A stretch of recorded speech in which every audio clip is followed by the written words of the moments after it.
What's up, y'all? Good rising and welcome to Mondays with Muffy. It is April 8th. It is the Eclipse day. You're probably asking why I have on this hat, and I'm going to explain why I have on this hat. But what's up, y'all? How was your weekends? Would love to hear how your weekend was in the comments. Hey, Dion, thank you for joining me again this morning. I remember you from last Monday. Well, I remember you from the very beginnings of Brown Mamas. But I'm excited to have you this Monday. Thank you for joining me. If you are watching again for the second time, this is only the second show for Mondays with Muffy, but I'm so excited to get this thing on a roll. How was your weekends? Would love to know. My weekend was eventful.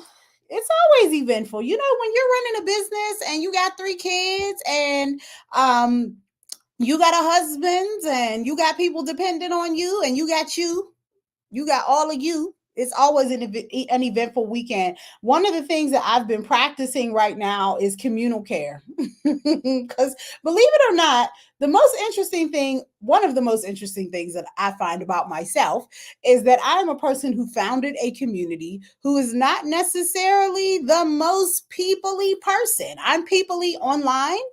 In person, you're going to meet a different version of Muffy, because I'm not the most peoply of person unless I'm with my people. And so I've been really focusing on communal care with the realization that self-care outside of communal care is not as effective. And so on Friday, I went to my girl Darla Timbo. She's the owner of Atlas Counseling. I went to her sister circle. On Saturday, I went to a hat party, the first that I've ever been to, and I'm gonna share with y'all some pictures about that as well as about that. And then yesterday, girl, I was so tired from my weekend of communal care because I was like, oh, this is why I've been putting off communal care, is because communal care can be a bit exhausting. And so for my weekend of communal care yesterday, I was tired as heck. And so, but I did yesterday night. I had a Zoom meeting with all the Levy ladies from my family. So that was beautiful. And so I really had a full weekend of just being in community with sisters, which was so affirming and was so like it breathed life into me. And so I was really happy with the weekend. But so I got to wear this hat. I got to have on this hat because I went to a hat party. One of my good girlfriends threw a hat party for the weekend, and y'all, we got there. It was a brunch. It was supposed to be a brunch. We got there. Well, some people got there at 11. Y'all know I'm late, so I got there at 12:30 and did not leave until 9:50 because we needed to key, and you know, when you haven't seen your good girlfriends, because she does this every year and we haven't seen each other since last year. And so when you get time with your good girlfriends and you don't want you just don't want to leave, and that's what happened. The sis who was throwing the hat party, she was in the corner tired as heck, and we're just doing all the chatting of the chatteration. And it was a good time. Like when I tell y'all I enjoyed myself so thoroughly. I did not want to leave. And I'm not, can I tell y'all that I am not the girlfriend who shares a room with people, and I'm also not the girlfriend who wants to stay overnight, but I missed my good girlfriend so much that I wanted to stay the night. So I'm gonna show y'all one picture. Well, that's one picture of us. I'm not showing all the pictures because all the ladies did not give consent for me to share. That's my girl Eliada. And we talked about everything, y'all. We talked about politics, we talked about sisterhood, we talked about education, we just talked about everything. And I have another. I want to. So y'all, I'm one for comfort. I am not one for like dressing up and all that. So I took a fashion risk. Let me see if I can show y'all this picture. I took a fashion risk and tried to like do like almost like a I can't show it to y'all because I can't find it. Well, I can find it, but it's a video and I don't know how. Let me see if it'll let me put it up here. So let me see. Nope, it's not letting me. But I took a fashion risk and I wore like this jean top because you could see it in here. I wore this jean top here. It was like a jacket, but it was a little bit tight, y'all. It was a little bit tight. And I had on like some linen pants. And I kind of feel like the look fell flat, which I was a little sad about. However, I was glad that I took a fashion risk because I'm typically the one that's like, if it's not comfortable, I'm not wearing it. So I was very proud of myself for taking a fashion risk because I normally do not do that. Normally, I'm like, if it's not comfortable, I'm not wearing it. It's not going down. We are not going to engage in that way. But I did. And I was like, okay, I was a little bit uncomfortable, but I still, in my 41-year-old essence, I'm finding a way that even if I'm uncomfortable, I'm like, listen, I'm going to just rock it to the best of my ability and be a little bit uncomfortable, but let it be okay. Because I feel like sometimes discomfort in your clothing comes from an essence of feeling like what you wear kind of determines your like what you bring into the room. And that can be the case in some ways. Like I've had some sisters along the way that have really taught me about like showing up in my full feminine essence. But I also feel deeply that like you got to be committed to just showing up as you. Even if your clothes don't look the best, even if you know what I'm saying, don't necessarily feel the best in what you're wearing, you just got to be committed to showing up as you and be okay with that. And so that's where I am with it. I loved my little hat. I bought this last year at the Irene's Dream little luncheon, and I never had a chance to wear it. So I was like, I'm gonna wear it. I was gonna wear it to the hat luncheon. So I had such a good time. I'm gonna take it off now because I already got I'm looking at I already got a little accoutrement there this morning. So I was like, I'm gonna wear it so I can show the ladies. And I loved my little hat and I had a great time at the hat weekend party. So yes, good morning. Love the hat. Thank you, Mimi. Let me see if there's any other comments. Nope, that's it. Good morning. What's up? What self-care looks like? Thank you for joining. Yes, bring that confidence. I love it, Dion. Dion, I am trying to bring the confidence this morning. So how was y'all's weekend? I hope it was excellent. I hope you had a great weekend. We have a full show today. We're going to be talking about likability and Amanda Seales. I don't know if y'all seen what's going on over at the Amanda Seales Instagram account, but I've been paying close attention. We're going to talk a little bit about the Cowboy Carter haters because they're everywhere. We're going to give some tips for the Eclipse in the deep session this morning. We are going to be talking with Robyn Greer. Some of y'all from Pittsburgh may know Robyn Greer, and some of y'all may just know her because she's an overall fabulous woman. But Robyn Greer was the owner back in the day of Hair on the Square, and now she is the owner of Bloom, which is a hair salon brand, everything. And she's just Robyn Greer is one of those women who, when I was a kid, I looked up to her because she owned a hair salon in downtown Pittsburgh, a Black woman at a time when that just did not exist. And then also, she has gone on to like develop this whole entire brand around what she does, even despite some of the hardships that she's been through in her life. So I'm excited to talk to her about motherhood, entrepreneurship. This is a woman of a certain age who is still dipping and doing it, as our girl Wendy Williams would say, who is one of my many people who I look up to. And so I'm excited about talking to her at 8:30. We'll bring her on for a quick convo. And then, of course, I'm going to close y'all out. I'm going to close y'all out by helping y'all remember to be the queens in your life. So, first, we're going to talk about Amanda Seales a little bit. So, I don't know if y'all know what's going on over at the Amanda Seales page. It is pissing me all the way off. I should have talked about this last week, but I didn't realize it was going to hit the heights that it was hitting. But Amanda Seales she used to be on Insecure. I don't know if y'all remember her. She played, what was her character's name on Insecure? I can't remember, but she was the bougie chick on Insecure. And she played that, but she's also been, Amanda Seales was in Floetry for a minute. She's always been very outspoken about just politics and what's happening in the Black community, but also internationally. This sister has Palestinian family members. I don't know if she's Palestinian, but I believe one of her sisters is Palestinian. She's been very outspoken on the Palestinian conflict. And for whatever reason, a few Black publications took it upon themselves to write an op ed. Yup, she was on the reel for a minute. Yup, Brittany. Hey, what's up, Brittany? She was on the reel for a minute. And she was actually one of my, to be honest with y'all, I feel like the reel would have survived if they would have kept Amanda and Tamar. If they would have kept Amanda and Tamar, they likely would have survived. And so I absolutely love Amanda Seales. I look to Amanda Seales to cover current events for me. I pay attention to what she's talking about because I always know that she's always for the culture. She's always for the people. And in the last 2 weeks, Black America has come, despite inviting Candace Owens all the way to the cookout, Black America has decided that it was going to come for Amanda Seales. Because as y'all know, and I don't know, like I said, I don't know if you know Amanda Seales or not, but basically what was happening, she was on Insecure, and something happened between her and the cast of Insecure, and they pretty much shut sis out. I mean, she was shut out. She was uninvited to the cookout.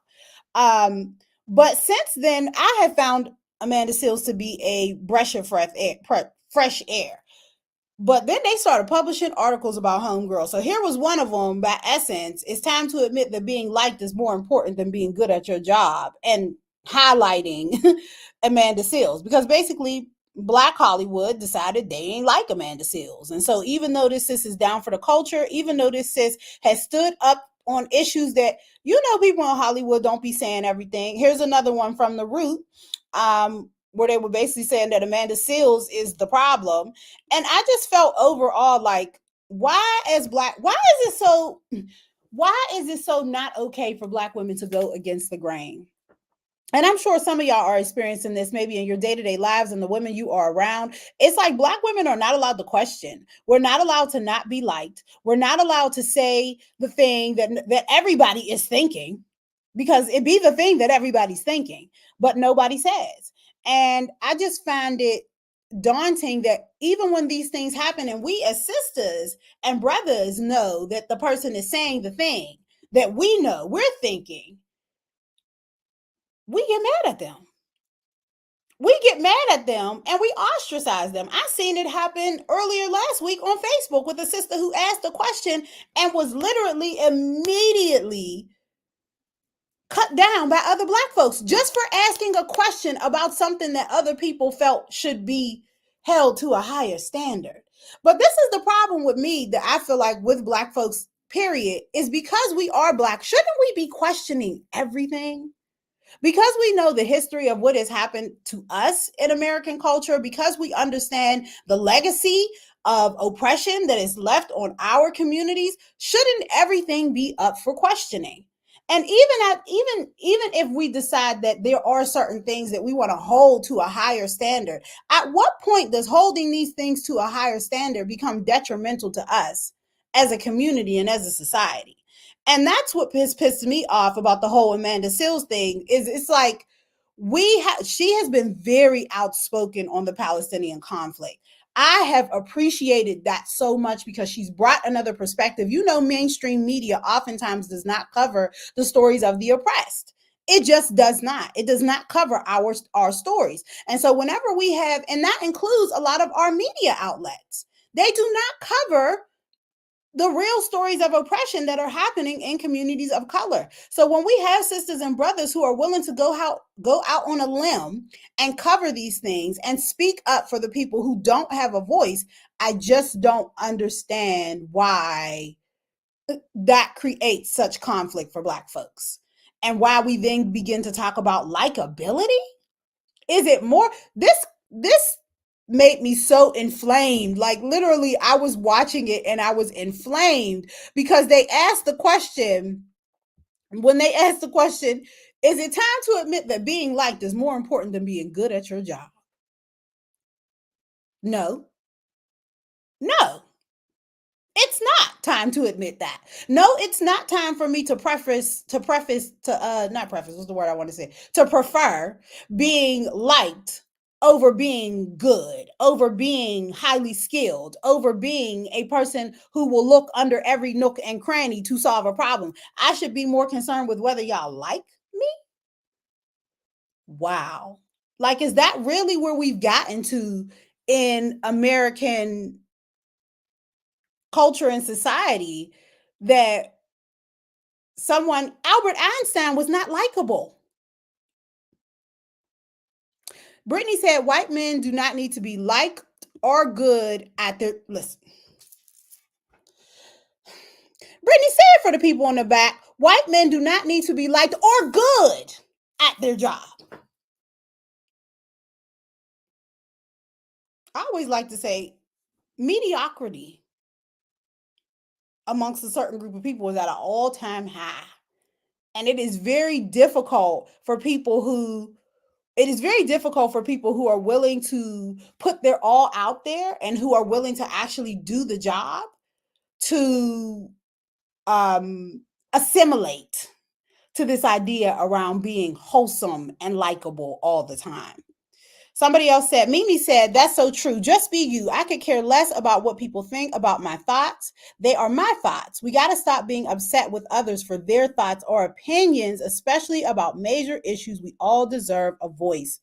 Absolutely, Mimi. And sometimes I feel like if you are a true scholar, if you are a true person who really wants to know and to understand, you welcome dissent. You welcome dissent because it gives you an opportunity to instigate your own mind, your own heart, your own emotions, your own thoughts. At least I do. So when I hear somebody say something that goes immediately against the grain of what I originally thought, it makes me, number one, put myself in their shoes and say, well, why would they ask a question? Let me try to see this from their perspective. But then it also makes me ask the question of like interrogating myself, because I'm a person who actually wants to know. And I think the larger issue is that we are not a society that actually wants to know. Oftentimes, we are a society that doesn't want to know. We want to hide and we want to stay comfortable and we want to maintain our facades. And so when people begin to instigate, it makes us feel very uncomfortable. And I think that's the larger issue.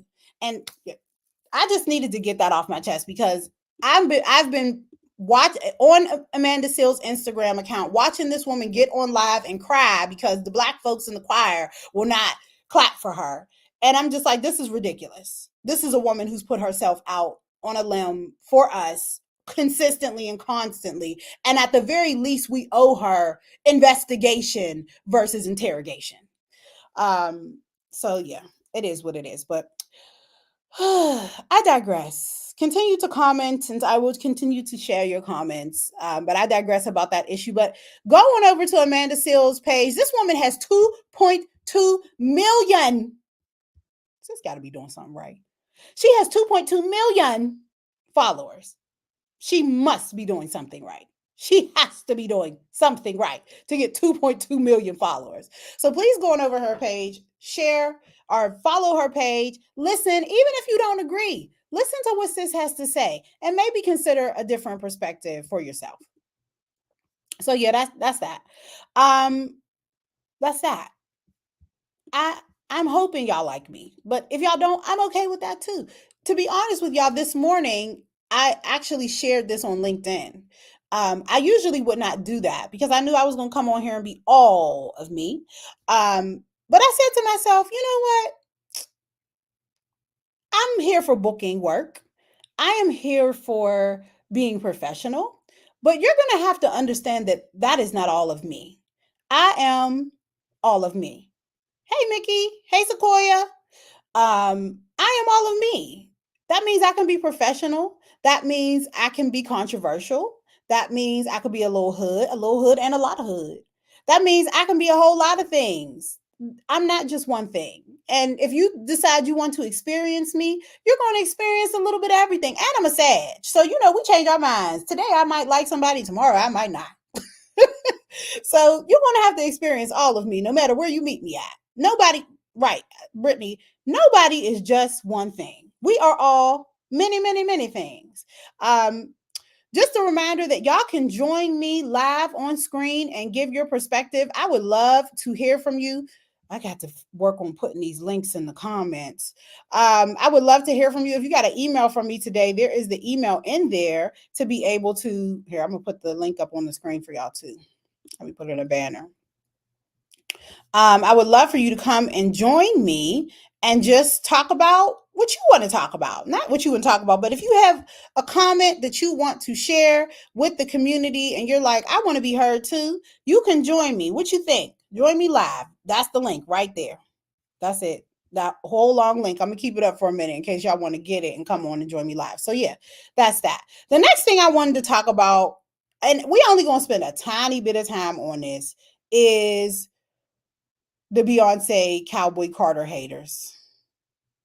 It's at this point I just feel like again, I'm a huge fan of the album. And I say that with saying that I was not a huge fan of the Renaissance album. Even though I supported the Renaissance album, I was not a huge fan of it. To me, it was just not my type of music, is what I'll say. Country music is not my type of music either. But when I listened to that album, I was so proud of my culture, of my people, of Beyonce as a representative of our culture. And it just made me think like, okay, this woman's on to something. Like she's doing like it accented Renaissance in a way where it was like this woman is focused on her artistry. And to me, that was the most beautiful thing about it. Was just listening to number one, it is a full album. When was the last time we got a full album from somebody who wasn't an underground artist? I'm a person who still listens to albums, which means I go and I look for an artist, I turn on their album, I listen to it all the way through, find the songs that I like, put those on my playlist, and then I only listen to those songs. But I'm just saying, I still listen to the album in and of itself. And so I appreciated that this was a whole album with intros and outros. This was a whole album with historical context. This was a whole album with drop it like it's hot, drop it like it's hot, but also like operatic. I don't even know what the word is, but the opera of it all. This was a full album. And I just feel like we must create a Black Country Music Awards. We must create a Black Country Society, a Black Country Coalition, because there is no way we as Black folks come up with greatness like this and still have to have it judged by other people. Because I just feel like we're never going to get a fair shot. Like, listen, I don't know who said this, Facebook user, society is not ready to know that there are Black cowboys, farmers. And I don't know if y'all seen this during the pandemic with the Black farmers, all that stuff that was happening with the Black farmers' land being torn up, and Black farmers being denied funding to keep it was a whole mess. But yes, I agree 100%. America is not ready for this. And rather than me to say, which I do agree with, rather than me to say like, it's time for white America to just accept the greatness of Blackness, I'm not even going to say that.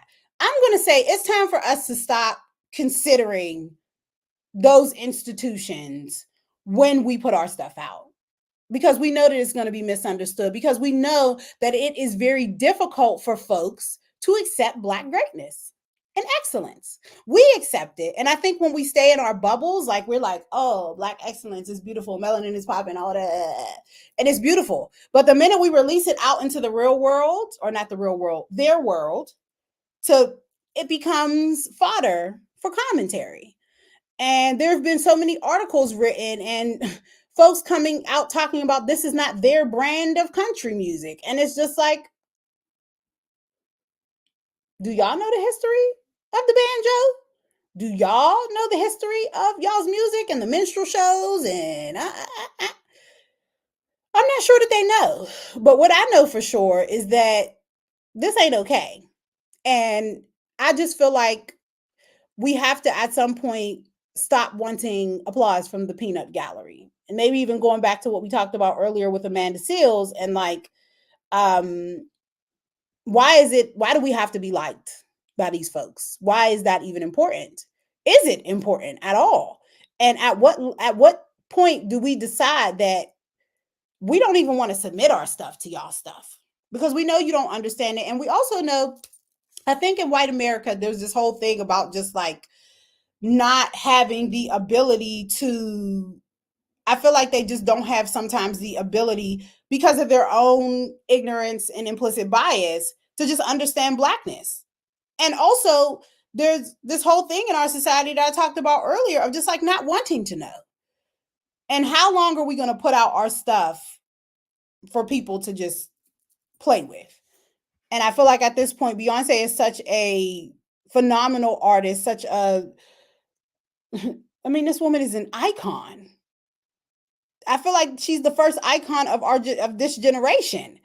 And how long are we going to make it okay for her to, like, I just feel like she doesn't, they don't deserve her. And I don't want to give them any more of her. So that's that. And the eclipse. The eclipse is happening today. Who is going out? Who is making themselves available for the eclipse? Anybody in the comments making themselves available for the eclipse? Because I'm not. Like, I wanted to really badly. Y'all know I love. Yes, I agree, Brittany. She does it for us. She does do it for us, and I appreciate that. But I'm just not here for anybody else commenting on it. Okay, Sequoia. So you're going to the eclipse. I wanted to go.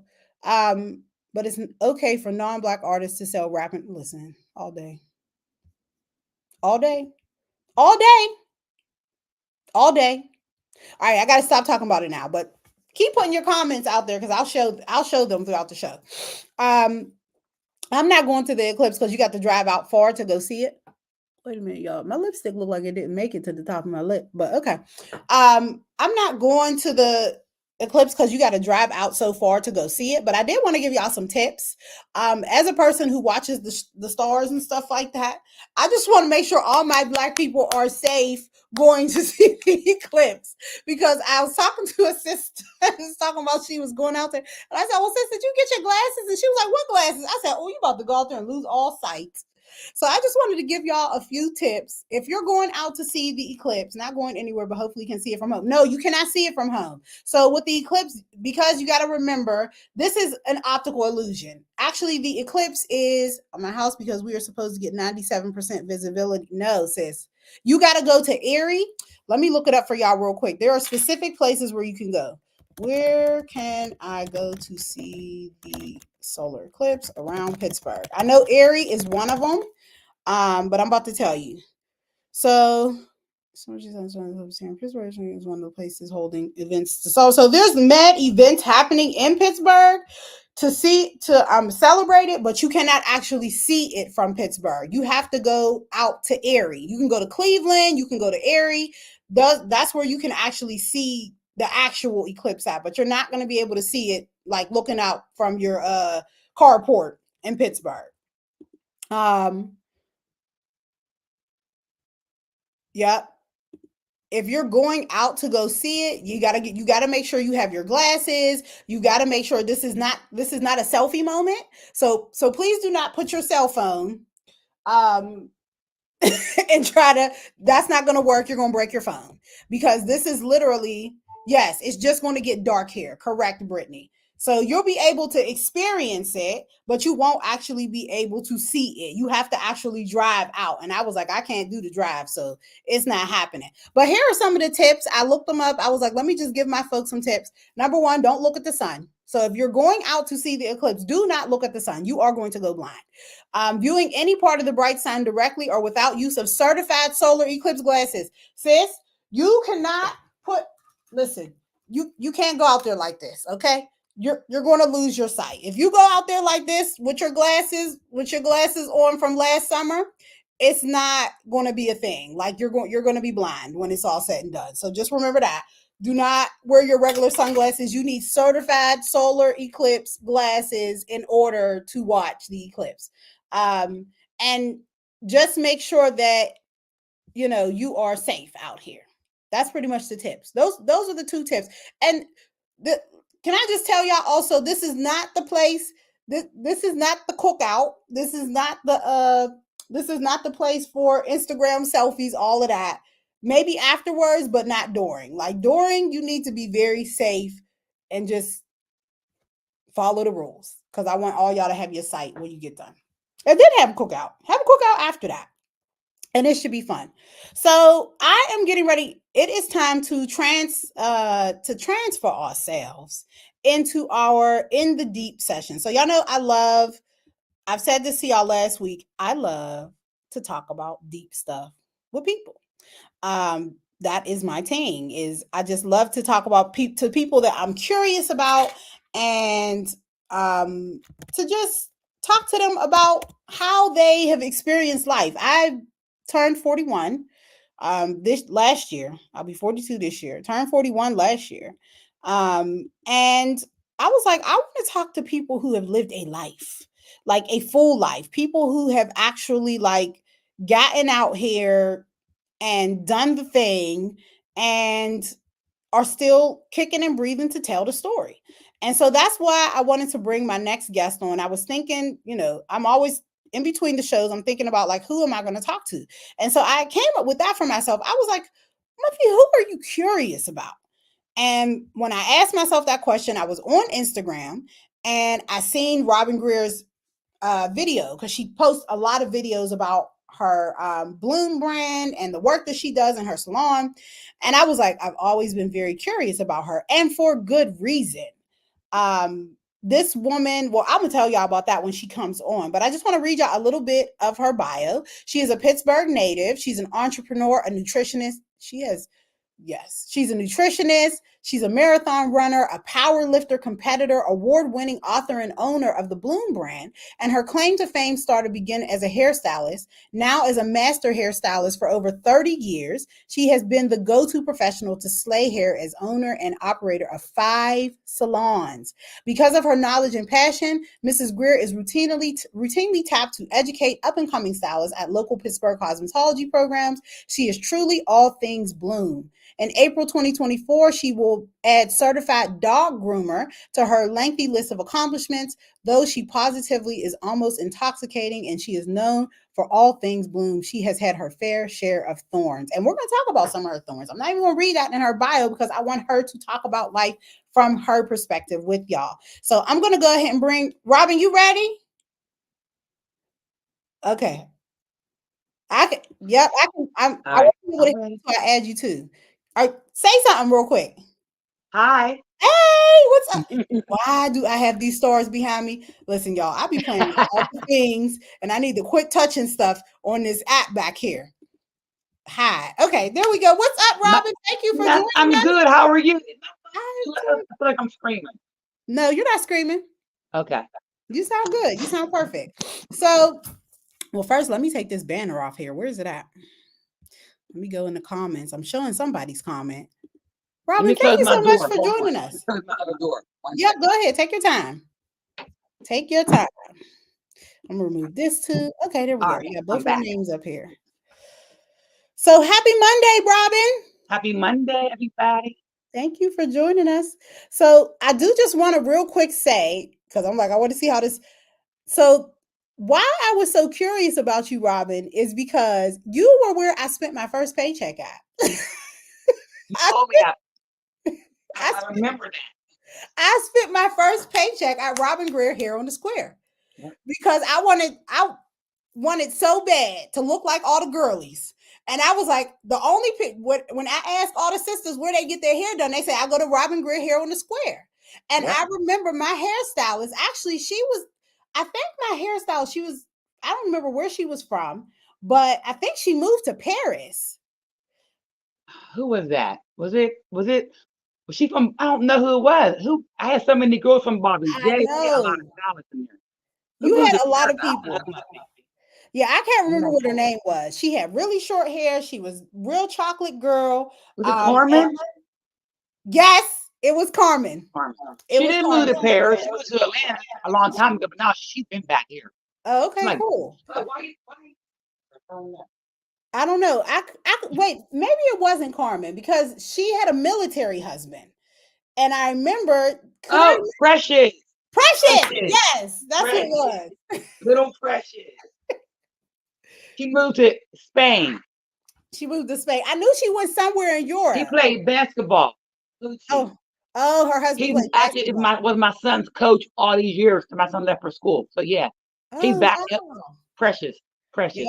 Did not know that, but that's where I spent my first paycheck at. And I just remember, like, you were everything.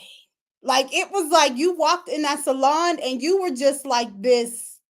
And it's interesting because you're a small woman, but you had like this huge presence around you. And I just always found that to be so, it was, it just made me very curious about you.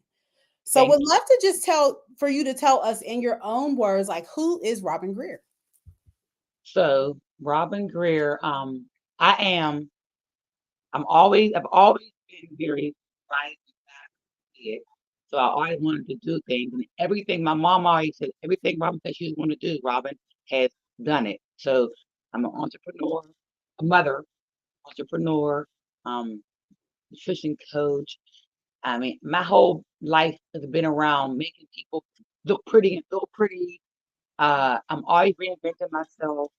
I mean, I feel like you can do anything you want to do. So I might do things and try them. If they don't work out, they don't work out. But I'm always very um, encouraged to do things that make me scared. Then I do them and they happen. So I'm just, I mean, I feel like I'm like a motivational soul. I mean, I just do everything that I want to do. And I do it because nobody else thinks they can, or they'll say to me, Coffee, you can't do that. And I do it. So when I do it, it's like, I told y'all. So I'm just a very bright soul. And I'm always encouraging other people. I'm always trying to motivate, help, help heal, help assist. Whatever I can do, that's what I do. I love doing what I do. So with making people pretty. Now I'm making dogs pretty, taking care of my family, my son. I love it. So I am a motivational soul. That's what I say. That's what I am. Yes, for sure. Yes. And I love that about you. I think one of the things that really inspires me about you is you just do it.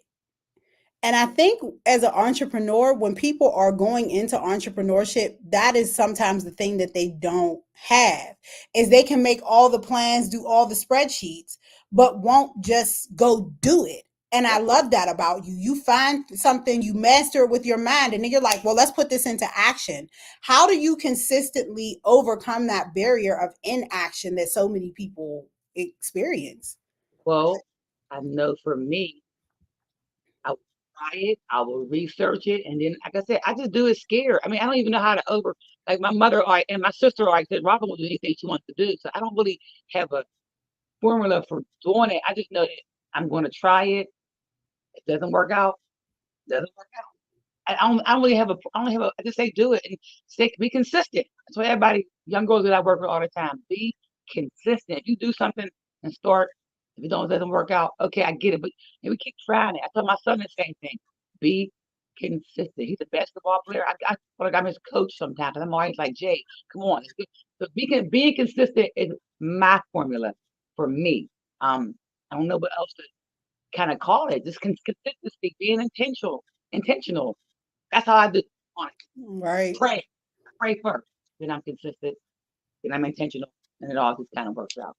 And really does.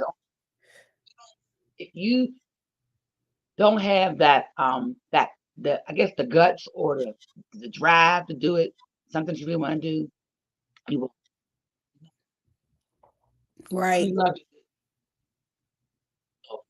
daily, monthly, yearly. That's the truth. Right. I know sometimes for me, I feel like sometimes things just, I'll fill myself up with so much information that I have to put it out. Like, Exactly. right. And I feel like that is like a common thing that entrepreneurs that keep going, that's what we do. Like, we learn something, and then ultimately, most of us are just teachers. We love to teach. We love to fill people up with information because we love to be filled up with Yep. information. And so because we love it so much, it's like joy for us to Yeah. give some, you know, Exactly. I love to do it. right. It's Sometimes I get overwhelmed. My mind's like, Robyn, stop now. One thing at a time. Like, calm down. I want to do so much. And I mean, between when I first wrote my first book, I had someone who told me, an ex told me I couldn't write a book. You know, I wrote two books, so it's not like I make time for what I want, and we do that as people. You love it, you make time for exactly what you want to do. And that's what happens. What happens, make time for what I want. mm-hmm. Robyn, how did you, because now mind y'all, the era I'm talking about the 90s. Like, Hmm.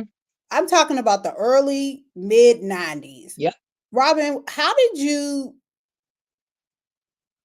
there were not a ton of black entrepreneurs. Like, I didn't know any black At all. entrepreneurs. At all. So how did you like how did that happen for you to Well, go and do that in such a desert area? Because Pittsburgh is the desert for black people. yeah.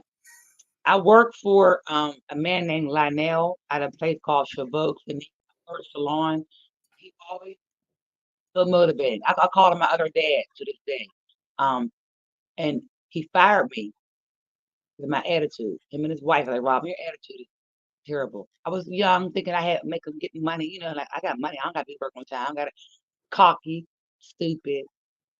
When they fired me, I came to my house. My mom said, let's get the basement fixed up. Within 3 days, they had the basement fixed up. So I knew I could do it.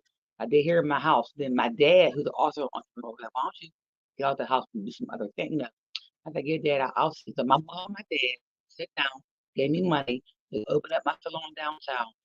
Bobby J, I remember him saying this to somebody, and they told me, he said, she's not going to last downtown. And he was downtown. And Mm-hmm. I said, okay. I let people tell me that's why it gives me the drive. But his stylist who left him within that first, second year I was downtown, third year maybe, came over to me. 5 of his stylists came to work for me because of his attitude, cockiness, you know, being a little bit embellished with himself. They came and worked for me. So that was like that point was like, Robert, stop letting people make you think you can't do it. So I literally, my mother and my dad just like, here goes some money. I'd have to get a business plan. I'd have to get a loan. My mother and my dad said, here you go. And I opened up downtown. We have no idea how I was going to do it. I had no business sense, but I knew how to make money. So I along the way and learning along the way, dealt with a lot of young girls who had their own issues. Some were Mm, my peers. Some were um, didn't care about me thinking how I thought. They thought they would get their own thing. And I was trying to push for success. They couldn't understand that part of success in their head yet right. until I closed downtown. And to this day, they're like, Robyn, I knew what you were trying to do. You're still moving and good. I have old styles who I see doing really well and some I don't. I'm not gonna lie. They aren't doing here anymore. They don't. Or they're doing other things that aren't their passion, but they gotta do it because they gotta make money. But they literally made me feel like I couldn't do it. They didn't give me that encouragement. No one really encouraged me that I worked for. I'm not gonna lie. Nobody was like, here, Rob, maybe Precious always encouraged me. You did your hair. She always prayed with me. A couple my friend Michelle, who was my friend, who was my assistant, my receptionist, but nobody really they were I felt like they were always against what I wanted out of I wanted success. Like I really want everybody to be successful. And they were just like, all right, coming to work half late, half hair not done, looking a mess. So I tried to do everything I could to make things look professional downtown. We're downtown, and nobody gave me. Nobody was. It was always a battle. They Right. tried, but they didn't even know themselves, so they didn't know. They didn't think it could happen. I Right. always said that. They never even thought it could happen, but I never stopped. Like I never ever stopped. Oh, you're so good because you knew what you wanted me to do, but I was getting discouraged. They didn't want it, so I had to realize they don't want what you want, Robyn. You want what you Right. want. Get what you want, That's and the most one of the that's I really how it found happened. I found that that's one of the things that people don't talk about in entrepreneurship is it number one, entrepreneurship can be very lonely Very. because you at the end of the day, this is something that's in your brain. A lot of times people cannot see the vision. Most of the Nope. time, people You're cannot right see about the being vision. they couldn't see past doing their clients here that day. They couldn't see past. We could do so much. And I used to always walk into my office and say, "The faith of a mustard seed." Bob. Just keep, that's why I always say that in all my text. I'll put like a little hashtag, "The faith of a mustard seed," because it's very true. I had that little bit of faith, and I did. My grandma used to always talk about that. I had it. I don't even know how I did. I don't. It was hard. Wow. Yeah, Then, then and it was that hard. Now it's easy to cakewalk now. So right. Well, you surpassed. I feel like in so many ways, you are one of those entrepreneurs that has like, it's almost like you kind of surpassed your own vision. Like you had a vision for your life and now you're beyond that vision and you're living in a whole completely different space. Like you're Very just true. basically I feel like you almost create as you go. And it's Very such a true. beautiful thing to watch because it's like Thank you set a destination for yourself. You surpass the destination you set for yourself. And then you was like, well, now I'm just going to play with this energy. That's And it. Swear. I'm listen, 54 years old in about 2 weeks. I'm 54. My mind is now like, girl, now you're having fun. Like I'm really enjoying finally the fruits of my labor. I'm able to do whatever I want. I mean, and not even being thankful. Not like, yeah, I'm thankful. I'm thankful I can do the things that I want to do. I'm thankful that I embarked on these visions and God allowed me. And I said, God, thank you for allowing me to grow, to bloom. That's what bloom means, to grow. He allowed mm, me to grow without me being in my own way. We get in our way and we don't do things. And we get start being procrastinating. And I just kept, and I am a procrastinator. Know that. Nobody knows that. I am, but y'all, my mind tells me I am because I wait too long, but it's really right on time. So right, it's the truth. That's right on time. Right on time. definitely. And Robyn, you have been through, you're a lifetime entrepreneur. So throughout your life, you've been through things that should have like knocked you down. Yeah. And I do remember, if you don't mind me saying, I do remember when you lost your son because Yep. when you lost your son, I was actually pregnant with my son. And Wow. I lived right up the street from you. You I didn't know. I remember you live on do you Greer. remember? Yeah. Yep. And I remember watching you and you were one of the women that I was like, you have to it as a new mom, as a mom who hadn't even given birth to their child, it centered me in understanding that this child's life will be this child's life Yep. and that their life at some point may be completely separate and out of the range of what you can do for them. You have Yep. to, but you still got to be their mom, even regardless. How did you make it through those hard times as being a mom, an entrepreneur, trying to be there for yourself and And my other son, who was your two, other son too, he right? was two. Yep. Oh wow, I didn't even realize that. Yeah. So my baby is now 18. He was two, and Trevor was 18. So they were very far apart in age. I was never having any more kids. I was like, yeah, you're right, Susan. I never even wanted two kids ever in my life. So it was like, I'm pregnant. Okay, I was gonna get married, so I didn't. But when I was pregnant with Jay, my grandma said, pregnant for a reason. I don't know why. I'm just letting you know. I'm like, Grandma, why you keep saying that? I said, I'm just telling you, it's gonna change your life. Literally, my son was murdered. My baby had just turned two in Mm, June. I was like, really? So I was my mother, my dad, my sister, my grandma, my aunt, a sibling, they helped me that. And also me having a baby helped me through that. At that time, I had just sold my first home, which was downtown. I was down there for 10 years. I was tired of that. My son was getting in trouble all the time. I was discouraged. I was exhausted from his getting in trouble all the time and being locked up and Schumann and George Jr. And it was a lot. So I sold my son on time right before he passed away. So I had another space worker. Thank God I wasn't had to take care of that too and lose my son. So I was kind of thankful for that part. But I just prayed. Get up in the morning, had to go to work, had to make money. My mother did a lot of helping me here. I moved back home with her, my baby. I was doing a lot of soul searching, a lot of crying. I cried every day for 2 years. So that mm, was a lot. And having to take care of my baby who was 2 years old was a lot too. But his dad was around, so we were together, but he took him and kept, I kept myself moving and God kept me moving. So that was nothing but God, but it was a lot of crying. I cried for 2 years. I say that mm. all the time. I don't know how I cry. Because it was Straight every day. cathartic. Because it And was I contemplated suicide for 2 years. So it was like I wanted to kill myself. I wanted to do it before my son got turned 3. I said, okay, before he turned 3, I'm out of here. I'm good. That's how I felt. It's hard. Hard. were there people in your life that kind of, you said it was God and the fact that you had your other son's father that kind of keep the baby so that you could go through your whole grief Yeah. process. When you like what were the when you knew you were coming out of your grief, like what did it feel like? How did you know that it was time for you to like ignite again? Like how did you, or was it like a, like just That's a what good was it question. like? Good question. I was um sitting, and it was for a long time that I was sad, but I just kept trying to figure out what I'm gonna do. I said, I'm gonna write a book. I want to write a book about this, where I was feeling. And this guy I was dating at the time, for I could date him for years. Anyway, he was like, I can write a book. I was like, watch me. So Hmm. I was sitting on years later. I write. I was start, stop, start, stop, start, stop, start, stop. I was on the beach in Jamaica. You know, Sharice Nance. Hmm. I did her. She flew me to Jamaica to do her wedding, did her wedding party. And I was on the beach like, I'm going home.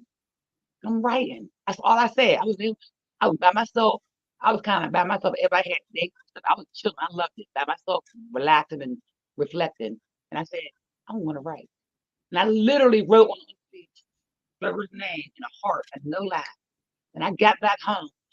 2 days later, I sat on my steps and I started writing. And it was a long story in between my son passing in '07 and her getting married in 15, I think, or 15, like maybe 2015. Yep. And that part, I felt that time, I felt myself kind of not being, it was like 7 years, like I was like feeling myself like I finally, that 7 years is real. I finally Hmm. was like, okay. And I just started writing. That's what Wow. happened. I really started to come out of it. It took a long time, but nobody knew I was always sad. I was sad every day, but I had to get up. 7 years, like 2007 to 15. I said to 14, and then the 15 I started to write. That was like that 7 year completion was real when they say that. Right. That's Yeah. what happened. And I just, because whenever I, whenever I had asked you to interview, I was like, how am I even going to ask her about this question? Because I have three sons. So I'm like, I can, number one, I can't imagine. But what I also know is that, I don't know, for me, I feel like for Black women, entrepreneurship is a personal development program. Yep. And I always feel like it's almost like my other baby. And so Yep. when I feel like there are blocks with my other kid, with my children, my physical children, for some reason, just the essence of being able to go into myself and bring something out that I can share with everybody, that for me, that gets me through. Like it, and I was like, when I thought about interviewing you, I was like, I'm pretty sure there was something about her entrepreneurship journey that like helped her to come out of that dark space. Because I know it's brought me out of dark spaces, just being able to go into myself, search for something, and then being able to put it out into the world. So first of Yep. all, thank you for sharing that time with us, because you don't have to, you don't owe And I us. like to share that because people always wonder how I feel. They're like, you always look so happy and joyous. It's not about being happy. It's at what I Hmm. do. I really, I'm not walking around like, I got to go to work. No, I'm like, I got to go to work. I got these plans here. I dream about hairstyles at night. It's stupid. Like, it looks crazy. Right. And I dream I feel you. And I wanted to ask you about, so I have another instance that I remember. I had came home from New York and I wanted to get a blowout. And so I came to your salon to get my hair blown out. My hair was like mad long and it was beautiful. But I came to your salon with McDonald's and you was like, you shouldn't be eating that. And I'm like, what is she talking about? And you was like, I can't sit in here while she eats that. Now, I'm a person who, when somebody said, I'm like we was talking about with the Amanda Seals thing, I'm a person that when somebody says something to me that hits home, I investigate it. I don't like push it off. I'm like, well, what is she talking about? Like, why would she say that? So then I went home and started like researching McDonald's and how trash their food is. And I was like, oh my God, I've been feeding this to my kids. I've been feeding this to myself, feeding it to my husband. I stopped eating fast food because you I, said that to me. let And me so, say this to you, Muffy. I don't remember that. yeah, listen. And But I this, say it doing that, but that's what I was really getting yep, you into. was, And I was like, well, why they eat? And if I said that, now I'm really mindful now of like saying that. People get offended. So honestly, But Was you I, know was what, Robyn? was I on north side or downtown still? If you was on the north side. Okay. But this is the thing, Robyn.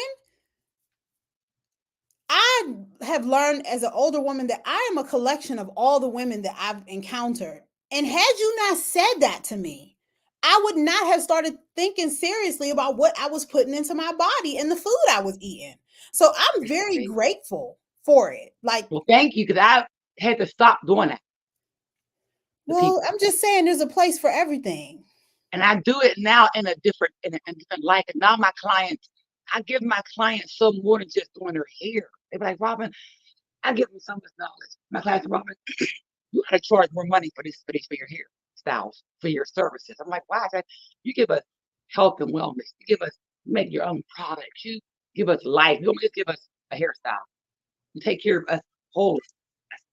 Yeah, wholly. Right.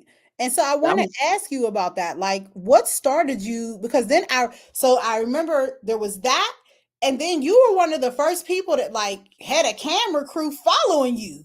And I was like, this woman do not stop. Like she just keeps going. And I'm like, this it for me, it's inspiring to watch. And so even the smallest words that you've ever said to me, I hold on to them because I'm like, this is a different type of woman. Like this is not an ordinary woman. If she say something to you, you need to take heed to it.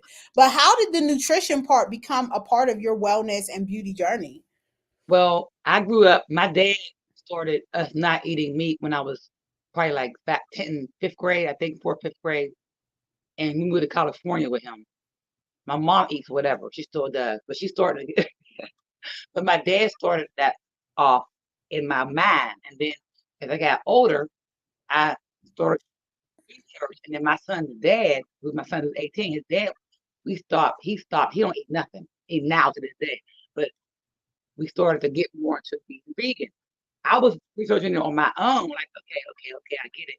But then I started to take my stuff seriously, and I got into nutrition coaching school, and I went to a school called INN in New York. I did it online, and that's when I started to really understand about our food and about healing our body through food. And that's when I really got like took that seriously, and I started nutrition school in 2012. Finished in 13, maybe the end of 13. It's like a year program. And that's when I got really involved in we put it in our body, what you eat comes out through everything, your hair, your skin, your body, of course. And then I said, I want to create a product at some point in my life. I said that years ago before I even started school for nutrition. And every time I say something, it literally gets done. I write it down, check it off. So I finished school, just doing it, helping my clients do meal planning, and it was low key for a while. Then I started. I had my gym and my salon, so I started to do more and more. They were connected to each other on East House for a while, and then I got into like looking at products for hair, herbs, and just kept going and kept going and kept going. I finally said, I'm going to create my own hair line. I can't do it no more. I'm tired of using these products, these white products with all these parabens in it. I mean, all this alcohol and sulfate, it's all these things that were healing, they were not healing our hair, but damaging our hair. We kept using it over and over. I just got crazy with it. And we went to an apothecary at Squirrel Hill. My friend Shayla said, Robyn, we got an apothecary. I said, where? Next door to my shop. Went up to Squirrel Hill, talked to a woman. They didn't even know me. They just kind of, she felt my energy. I was like, I got to get something done. She felt my energy. She said, I would help her. Her name was Claudia. The owner was named Nikki. She said, help her. She helped me.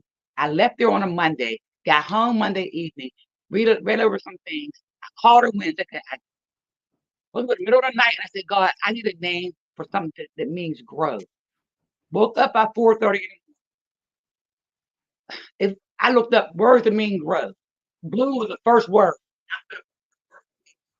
Bloom. I called her. I said, I got a name. She said, okay, what is it? I said, Bloom. She was like, that's so simple. I said, exactly. She's like, got it. I went up to the next Monday. They had my formula ready. They asked for no money. She followed me on Instagram and was, you know what? Give me 3 weeks to get your stuff together. She told me her husband, my my chemist. And when you were here last week, I didn't want to tell you on that my fiance name is Trevor. Oh, wow. I said, you know Wow. what? We both had goosebumps. Like, what? Her fiance name was Trevor. My son's Wow. name. I didn't Wow. want to tell you because you were so like involved. I said, I'm telling them when I see her again. They helped me get my product. They asked for a dime, so I got my.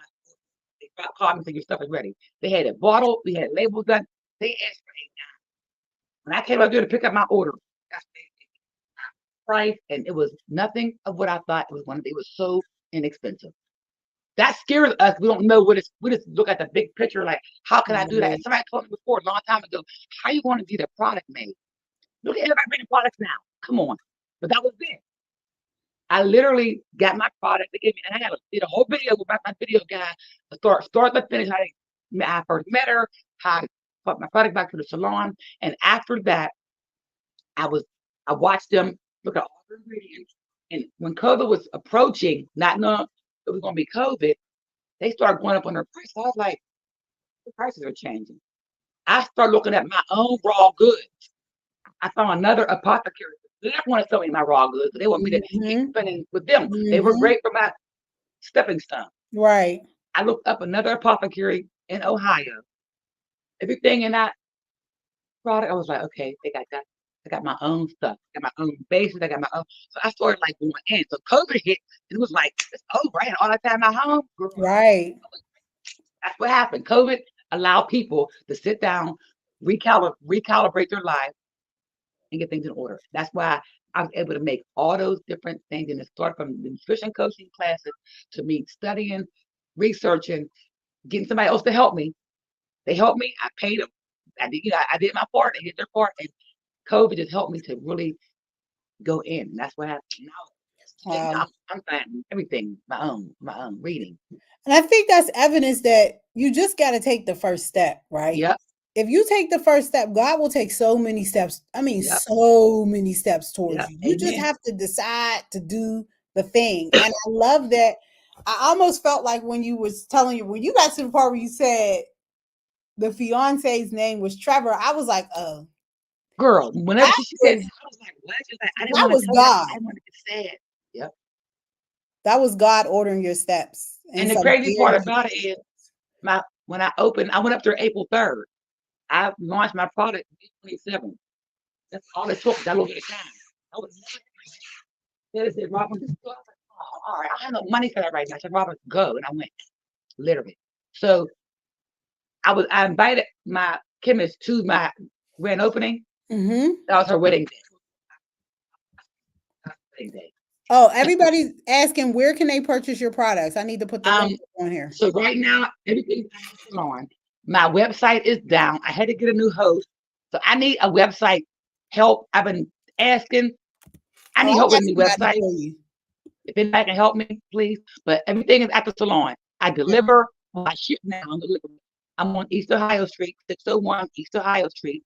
You can come over and shop at all my products in my salon. And I always post them. So I have people. I make products every Monday. Well, now I'm back to making product now on Monday because I was in school, but I make it Monday. I re All up. right, so come see Robyn at the Bloom Salon on 601 East Ohio Street, Pittsburgh, PA. She's over on the north side, y'all. If you want to The find her, Bloom brand. Bloom brand. Sorry, I'm gonna fix Yeah. it. I'm in the same building as Jalen's barbershop. We're in the rear. They're in the front. You come around to the back. You go see us. All right, let me add it. All right, save it, and we're going to show it. All right, so there y'all go. Y'all can go on and visit Robyn. I have one more question, Robyn. I want to ask you. So, I know you are doing the dog grooming. You're basically becoming a dog groomer now. What is the future looking like for Robyn Greer, and how can we support you? Well, first thing, my dog grooming. And March 10th, I finished school, so I am a now dog certified dog groomer. Congratulations. Thank you.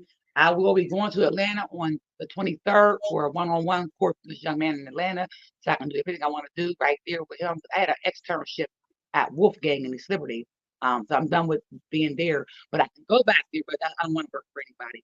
And I'm being honest. I want to do my Mm, own thing. So listen. I'm going to continue to polish my skills.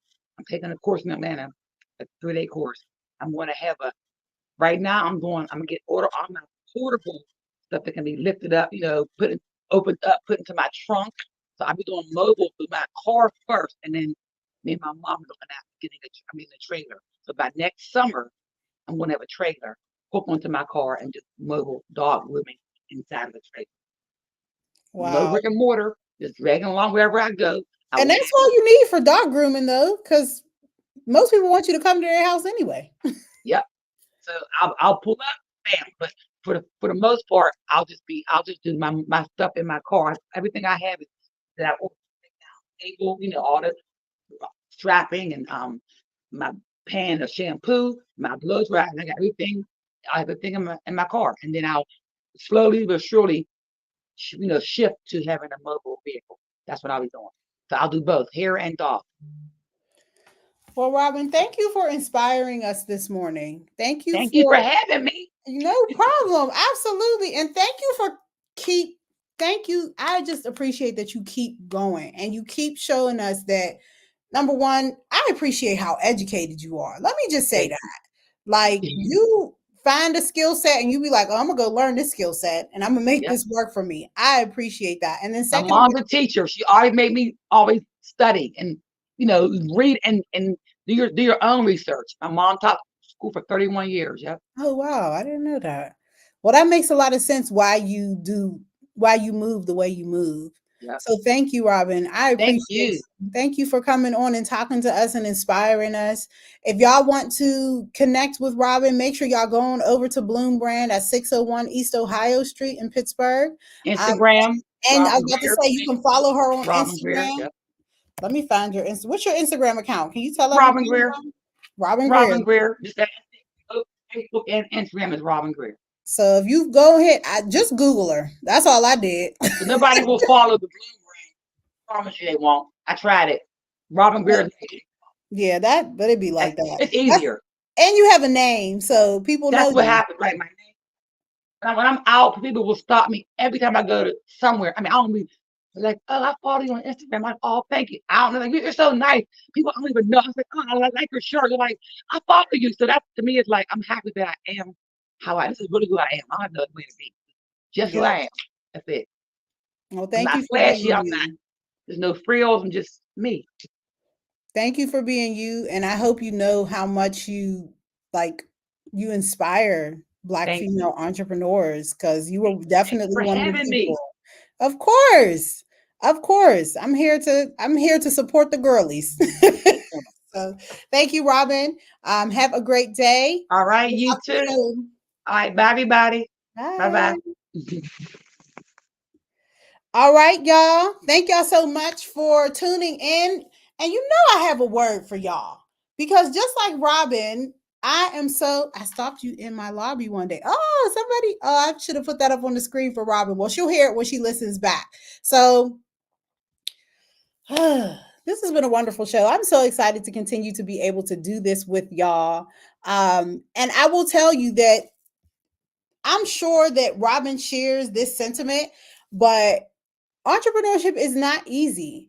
You literally have to decide every day to get up, put one foot in front of the other, keep going, even when the people don't show up, even when people don't respect the work that you do. Like our sister Amanda Seals, even when you ain't likable and the people do not like you, you still have to show up.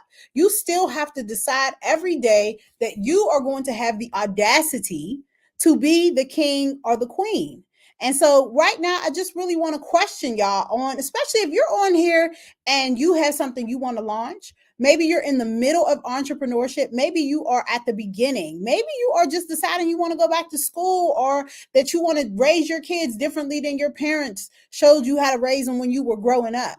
You have to decide today that you're going to actually have the nerve because at the end of the day, who told you that you couldn't?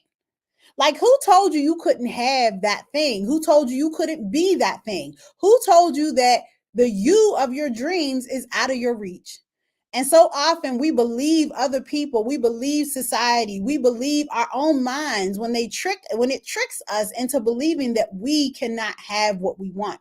But what's real is that the only reason you ain't got it is because you have not yet decided to have the audacity to be the king or the queen of your life. In essence, you are holding you back. You're refusing to take action. You're scared money ain't making no money. Your bottled up emotions have built a wall between you and the people you want to connect with. Your lack of self love, self care, self maintenance, even is glaring and it's shrinking you. But you have to decide to own the rooms that you walk into. And I'm sure y'all remember back in the day when your mama or your auntie would begin a sentence when they gossiping, they talking about people. And they would say, and she got the nerve. And so I want y'all to listen to that. And she got the nerve. And I'm going to need you to decide this Monday that you are going to have the nerve. Have the nerve to demand a life that gives you the desires of your heart. Have the nerve to dream again. Have the nerve to be well. Get you a therapist. Go talk to somebody. Go take the walk. Do the thing that's going to make you well again. Meet the friends. Have the nerve to get down to the nitty gritty of who you are and decide what you want to be in this life and then go be it. Because the reality is, the king or queen within you can only arise, awaken, and walk in divine light once you decide and you tell it to. So thank y'all so much for joining me on Mondays with Muffy. I cannot wait to talk to y'all again next Monday at 8 a.m. Yes, let me see who said something. Somebody said, yes, no matter what room I walk into, I make my presence known. Absolutely. Make your presence known. You have the right. You were sent for, if the eclipse ain't nothing else, it is reminding us that God so intricately created this earth, created this sphere of being. Whatever happened, whatever essence, God, the universe, whatever you, Allah, whatever you want to call it, has created us so divinely and so on purpose. Do not forget that as you walk into this week. Our sister Robyn Greer said she started out and ain't nobody believe in her. Ain't nobody want to help her. Even the people she had working for her didn't even believe she could do it. And what did she do? She kept going. She stayed consistent. She stayed courageous. And that's what I want you to remember as you are walking into this week. Remember that God has divinely chosen and intricately placed you and purposely, mathematically placed you in this earth to do the thing. What is the thing? Only you know. So have the nerve to do it. Have the nerve to show up for yourself. Because I'm going to show up for you. I'm going to show up for me. I'm going to show up for you. So you show up for you too. Happy Monday, y'all. Thank you for tuning in to Mondays with Muffy. I will see y'all next week at 8 a.m. If there's anything you want, I forgot to do business roll call. My bad. But y'all ain't showed up anyway. And I told y'all last week, if you get the link in the email, if you go to brownmamas.com, you can join my email list. And there is a link in there where you can come on and join me and share your opinion and your ideas. And I would love to hear them. But until next time, I will see y'all. I love y'all. Love you, Muffy. I love you too. I love you too. And if ain't nobody else showing up for you this week, you show up for you. And y'all have a great week. I will talk to y'all later. Don't burn your eyes out during the eclipse because I want you to be able to see me next week and I want to see you. All right. Peace.